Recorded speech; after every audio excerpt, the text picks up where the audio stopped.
Welcome back to Wingnut's Bar. What's up? Johnny Wingnut, we got Anthony over here. Gonna do another review for you. Today we have Victory Storm King Stout. This is from Downingtown, Pennsylvania. We're not too familiar with this brewery. I think I've had a hop wallop from them before, but other than that,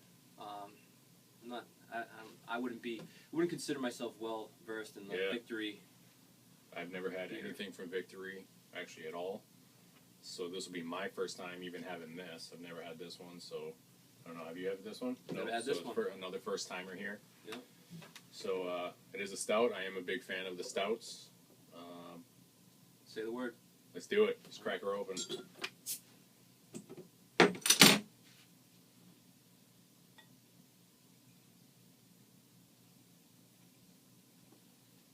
With a little bit of an aggressive pour, I guess. It pours quite a bit of a head. Yeah. As opposed to some of the other beers that we've reviewed or had in the past where I believe the higher alcohol content, less of a foam of a head. Like the Bourbon County has 0 head. Yeah. KBS a little bit. A little bit head, but not as much. Yeah. Definitely not as dark as some of the other ones, at least through the pour. I can't see through this. Can't see that. Yeah, see, I'm pulling up to any light. I don't really see through it, but definitely the head is not as dark as some of the others. A lighter head. Go to the smell. Yeah. This something that strikes me as very interesting. I don't know. Do you pick that up? Yeah, it's definitely. What'd you say? I got some hoppiness in that one. Exactly. A little citrus hoppiness in that. Like not super hoppy, but almost like smelling a IPA. Yep. Very. I don't know. From most of the stouts I've had, you don't really receive a hoppy characteristic, whether it's in the smell or the taste. We have seen some reviews for this online, and some things that they mentioned was an unexpected hoppiness. Yeah, hoppiness. definitely. And that's the first thing that just grabbed me. You pour this stout, you're thinking, oh, we got a stout here, nice, cool, and then you smell it, it's like, whoa, there's hoppiness in that. Yeah, like, I mean, I've had a black IPA before, and obviously not this dark, but yeah. All I'm getting is the hops. You get anything else?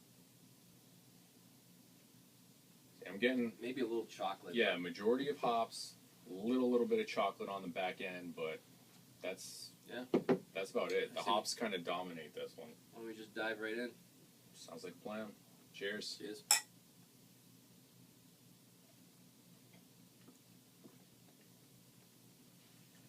Wow. It's definitely a lot hoppier than I thought it would be. Yeah. I mean, to me, those hops are dominating like everything. Yeah. Judging by the nose, the hops were there. Yeah. First thing that you taste, the hops. Definitely, it's.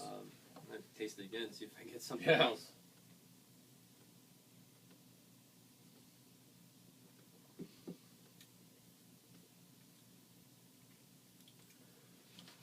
I don't know. I mean, maybe my palate is just not as sophisticated as the rest of the reviewers out there, but I'm just tasting hops. I'm getting which isn't a bad thing because I love IPAs, double IPAs. I'm actually the complete opposite.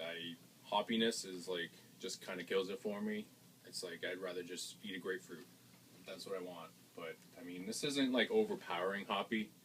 It's definitely not as bad as some of the other IPAs that I've had. But it's saying right on the bottle, the thundering hoppy appeal of Storm King subsides into the mellow subtleties of roasted malt, exhibiting an espresso-like depth of character in its finish. I'm getting that on the back end, more of like that chocolate malty. Yeah, but not it as strong. Seems though. like the hop is just in the forefront, and it dominates the whole smell and taste of it. But for you, you're probably suffering through it because I know you don't like the IPA like hoppiness. But I do. I actually enjoy this. I typically tend to think of stouts as a kind of like a 1 or 2, and that's about it. Yeah, this one. I'd say this is close to that, but you could probably squeeze in an extra one because it's kind of it's not that it's heavy. got that fresh hoppiness and right. It's not. It's not as heavy. I don't think. As the mouthfeel is definitely not that heavy not at either. All. And to be honest, the hoppiness on there isn't even that bad for me. Like I said before, I'm not a big hop guy, but this isn't like overpowering to the point where I'm like, I can't do it. This is actually not bad. It's a little change of pace, but I don't mind it. I think a lot of the way that you actually can enjoy it is because when you have something with a lot of hops in it, you have to counterbalance it with a lot of malt, from what I've seen. Like the 60-minute, 90-minute, 120-minute. Yeah, it might have 60 minutes of continual hopping, but you also have to counterbalance it with almost an equal amount of malt to sweeten it up. Yeah. So they're doing whatever they're doing with. I'm not too familiar with these guys, so what I'm assuming is they hop the hell out of it, or hop it enough to give it that hoppiness, smell, and taste. But they also have to put that malt in there too to counterbalance it. Yeah. I'm wondering if we age this. It's 9.1. I mean, it could be aged, I guess. Yeah, it's on the edge though. I mean, we could yeah, try it. We could age some, come back 6 months or 12 months later, and see if the hops drop out, which typically should happen with any hops in a beer. Yeah. You typically tend to drop out, and then you're left with the maltiness. I mean, I forgot some 90 minutes back in '08, and there's no hop left in them. It basically tastes like drinking chocolate and malt. It actually turned out pretty good. I mean, everybody says that's blasphemy. Don't age a 90-minute IPA. You're supposed to drink those fresh, but I bet if we age this, we'd be left with more of that espresso characteristic that they talk about. Yeah, because right now I got nothing on that espresso. Yeah, it's definitely hop, very overpoweringly hopped. Yep.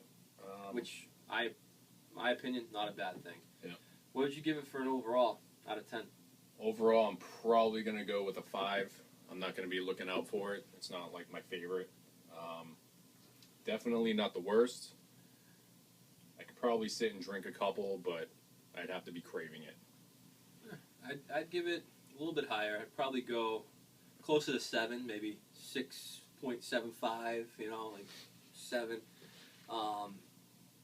For what it is, it's a departure from any other stout that I've ever had. Yeah. All right, so pretty much final review, I gave it a 5. J-Dubs gave it a 6 3/4. Definitely not something I'm going to go out and go, hey, I need this for the next weekend. But not too bad. I could suffer through it. Again, I'm not a big hoppy dude, so if you guys are hoppy guys, definitely worth a shot. Absolutely, yeah. If you're kind of like me and you like an IPA, you like stout, it's kind of like a good marriage of the two things. Give it a shot, try it. But what we're going to do, I'll probably buy maybe a 6-pack, and we'll try it every 6 months or so and see how it goes. I mean, I'm hopeful that it starts getting more of the stout characteristics as the hops fade as it ages. But yeah, I enjoyed it more than him, but that's just basically personal preference because he doesn't like the hoppy stuff. But I'm determined to get him to like something hoppy. Maybe when he tries a 120 for the first time, he'll like that. But we'll see. Once again, leave your comments, share with your friends, like the page. Leave any suggestions that you may have. Suggest certain beers that you think that we might be interested in sampling and offering a review. We're very new to this scene, and we've tried quite a few things, but there's so many beers out there, and so many beers, not enough time. But I think we can get through them. You start giving us your opinions and suggestions, we'll start knocking them down one by one. Thanks for tuning in. Yeah. Cheers. Cheers.